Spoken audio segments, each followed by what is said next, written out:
നമസ്കാരം. അക്കൗണ്ടൻസി ആണ് കേട്ടോ. ഡെപ്റ്ററും ക്രെഡിറ്ററും തമ്മിൽ എന്താണ് വ്യത്യാസം? നമ്മൾ ബിസിനസ്സിൻ്റെ പോയിൻ്റ് ഓഫ് വ്യൂവിൽ നിന്ന് വേണം ചിന്തിക്കാനായിട്ട്. അപ്പോൾ നമ്മുടെ ബിസിനസ് സ്ഥാപനം നമ്മുടെ പ്രോഡക്റ്റുകൾ വിറ്റു, കടമായിട്ട് വിറ്റു. അപ്പോൾ നമുക്ക് ചില കസ്റ്റമേഴ്സ് പണം തന്നിട്ടില്ല, കടമായി വാങ്ങിച്ചുകൊണ്ട് പോയി. അവരെയാണ് നമ്മൾ ഡെപ്റ്റർ എന്ന് പറയുക. എല്ലാവരെയും കൂടി കൂട്ടിച്ചേർത്ത് നമ്മൾ സൺട്രി ഡെപ്റ്റേഴ്സ് എന്ന് പറയാട്ടോ. അപ്പോൾ ആരാണ് ക്രെഡിറ്റർ? ബിസിനസ് സ്ഥാപനം കടമായി പർച്ചേസ് ചെയ്താൽ നമുക്ക് ആ പ്രോഡക്റ്റുകൾ സപ്ലൈ ചെയ്ത നമ്മുടെ സപ്ലയർ അഥവാ സെല്ലർ, അയാളെയാണ് നമ്മൾ ക്രെഡിറ്റർ എന്ന് പറയുക.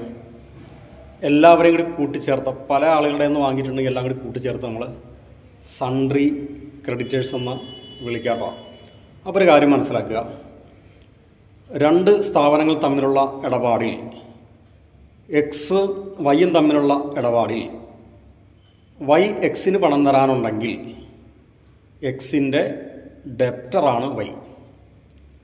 വൈയുടെ കാഴ്ചപ്പാടിൽ എക്സ് എന്ന് പറയുന്നയാൾ ക്രെഡിറ്ററാണ്.